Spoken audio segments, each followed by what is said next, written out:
Hello and welcome to another modelling video. This is Alan from the Man at YouTube with another model tutorial.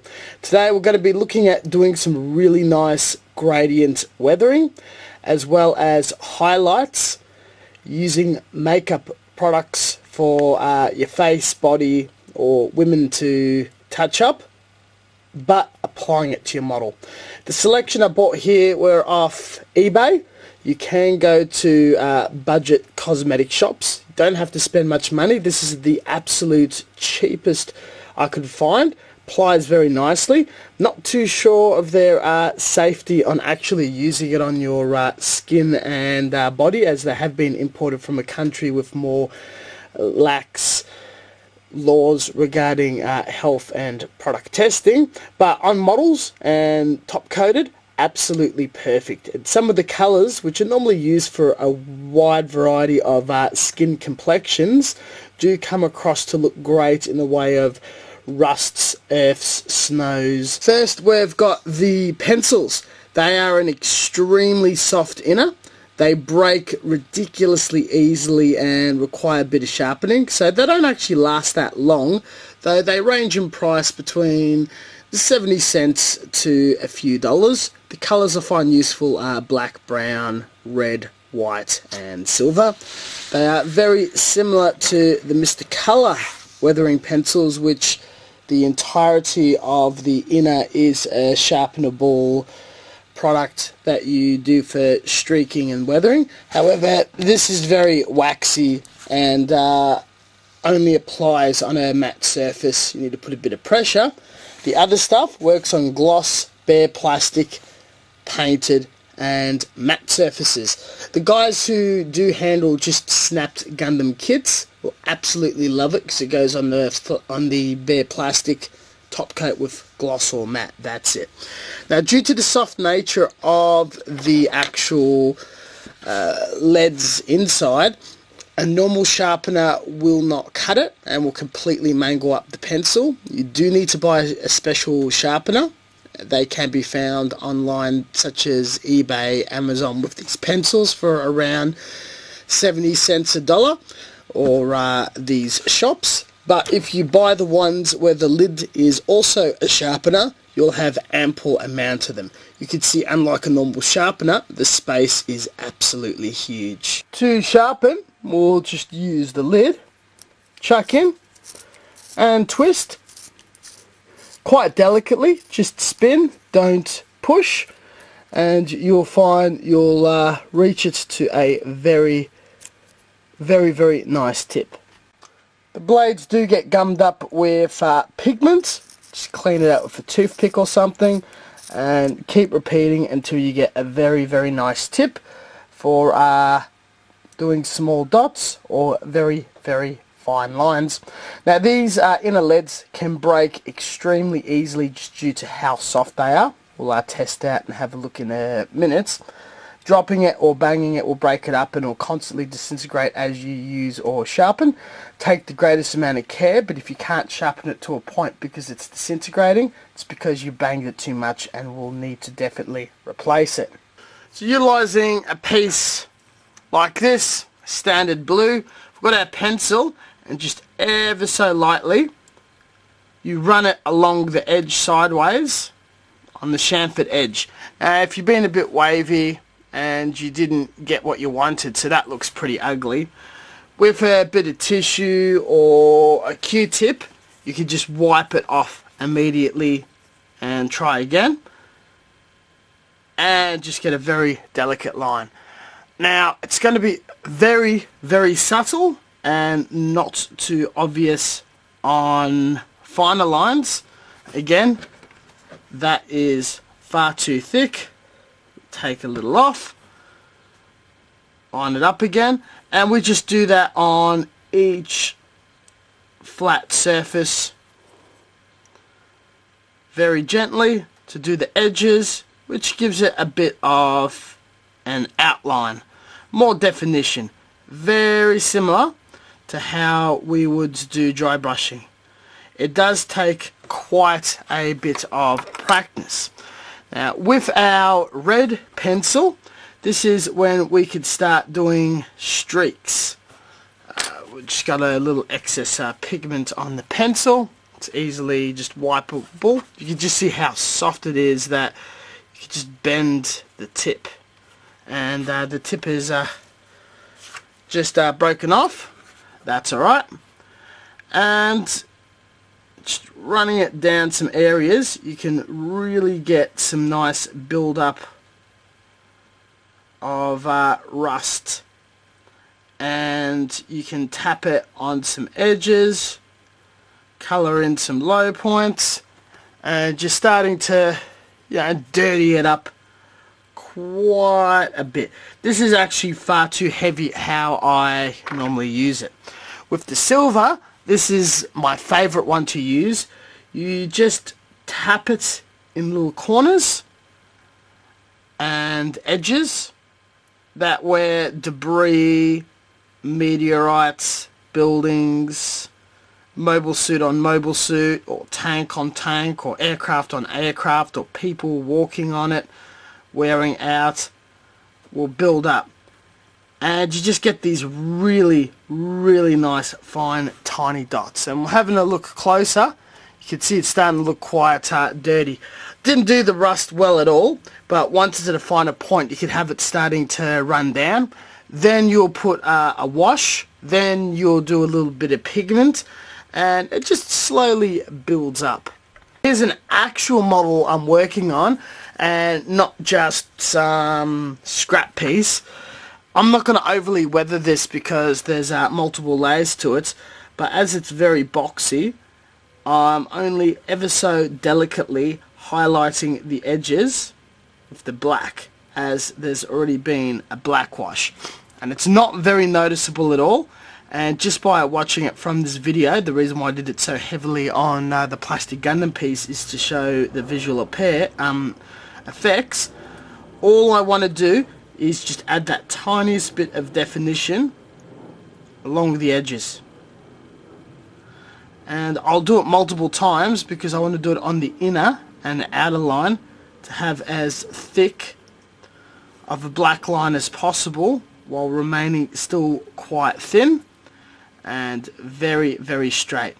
You just take your time, and this is the points, the raised bits that washers can't get to, and it's just far too troublesome to dry brush because you also pick up other raised details and it just looks like a traditional dry brush job. So there's not a lot of edges to work with, but it definitely makes a huge notice on the finished piece. And you cannot notice it too much right now, but there you go. We're going to give it a top coat, and then we're going to use another colour.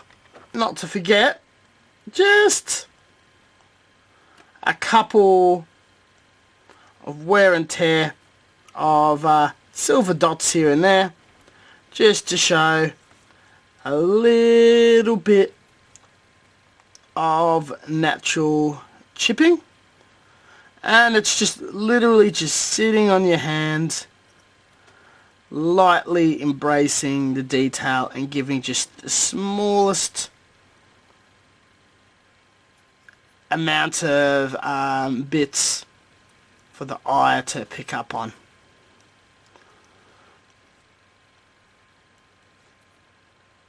It's not too much, just barely enough to be noticeable. The most important thing to consider is the pencil remains wet. It's a pastel, it never dries, there's no medium, there's no hardening agent, it's nothing like a texture or a pen or anything, and definitely does need top coat with every layer, so other solvent weathering methods layered on top of it will not smudge. I'm just putting a couple of really thin coats of lacquer clear matte, and there's going to be more pastels and washes applied to this to give multiple build-up of coats for our iconic weathered look. Now the next thing is the makeup weathering sets, which is practically the same as the small Tamiya ones but a lot cheaper, This whole palette cost me around $6. You can get ones for a few dollars with a couple of colours. Though the more colours the better. They can go quite vibrant to your blues, reds, yellows, to your earthy colours. This one was selected due to its earthy colours for various skin tones, but also at the bottom we've got a selection of metallics like brasses and whatnot, 2 blacks and very stark whites. This is really great for your snows down to your deserts, jungles, muds, whatnot, but with a few of the blushes and the pinks when you're doing figures, large GK 1/7 figures to your small military stuff. It's good to do up the cheeks and whatnot for that natural blushes of figures and flesh and tones and all that sort of stuff. So it's not necessary just for machines. You can also imitate flesh tones with actual flesh pigments. Now, going back to our little test piece here, which is starting to look a lot more interesting from afar, that's bare plastic. If we were to continue with the rust thin by picking up a bit of pigment with our Q-tip and starting to just a bit of a play, build up a little in some vents around the thruster bells and just colour in. You can add far too much. That sets right into any sort of panel detail whatnot, and wipe back off excess. And that is starting to give us more interest, more depth, more variety, and we can even play with other colours. Let's go for a bit of a black for soot and dry brush the edges. So this is almost just like dry brushing, and then we can wipe off the excess on the flats, leaving it build up in the panels as well as the raised bits, and that's giving us a lot more interesting detail. Again, we're just slavering random stuff on this. This is overly way too weathered, but just practicing on multiple pieces after it's got a sludge wash, after you've done your painting, your detailing. If you're doing the bottom of feet and you want mud, you can just wipe the edges with this and get that gradient build up, take some away. You can do snow, you could do mud, you could do whatever you want. You get a little bit and you just keep colouring in the whole surface, and it just has that tiny, very subtle filter build up. It all looks good. There's just about 1,001 ways to do it. Just get some random pieces, have a play on multiple different plastics and whatnot. If you don't like it, wash it in soapy water, wipe it with a rag. If you love it, you seal it in a clear. We've applied a white wash to blend in some of the detail for a very light snow build-up, being a snow vehicle. Now going to white, a lot lighter than we did the black, which is going to give the edges the slightest edging to make it look like there's a bit of frost on it, and we'll do the same on the edging of the wheels. And the best thing about the snow is we don't have to be as consistent, because it's a build-up, it's natural, it's random, it's a bit messy. And all we're doing is just barely touching the edges. And if your hands are shaking a bit, that's actually pretty good, because it breaks it up a bit and almost looks natural. So you can see there's more edging. We'll do it for the towable bit as well. Do it to the tank tracks. Add some other detail around the chair and whatnot. I've recently done a snow model, 2 tanks. You would have already seen the video on the channel. And these methods, as well as adding a bit of snow flock for PVA glue at the very end, just popped very nicely. and that led to wanting to replicate this method. So there we go. We've got some very nice edging and snow build-up, though the wheels are absolutely bare. So now going into the pigment and picking up the white only, we're going to colour in the tank track parts up and lighten them up as if there is remnants of ice and snow, and colour it in a bit naturally. And you can see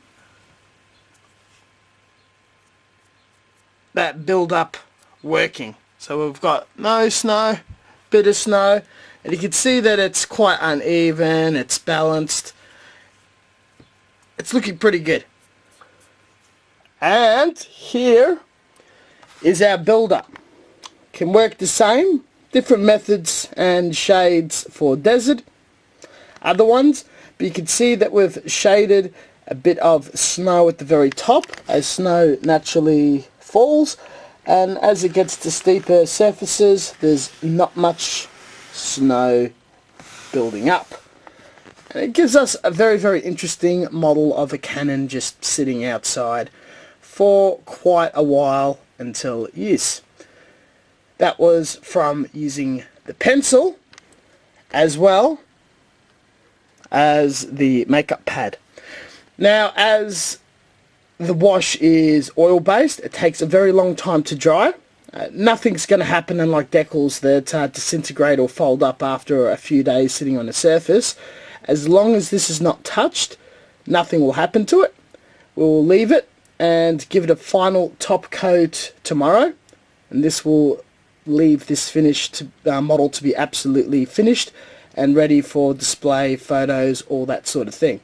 But using unusual weathering products that are A, extremely cheap and for all budgets, and B, with the right use, tools, imagination and application, as well as knowledge of mediums, you get some very convincing finishes without resorting to more expensive pigments such as modelling designed weathering products and whatnot that's imported in small bottles.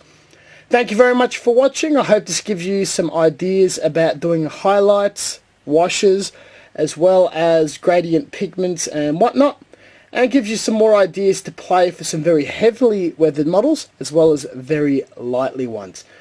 Pigments from makeup, I've been using on my models for a couple of years now on various subjects. Works quite well, quite happy, and it's going to stay on my style for a very long time until something better comes along, which I doubt. Thank you very much for watching. As always, until next time, stay tuned for further content, and we'll catch you guys next time.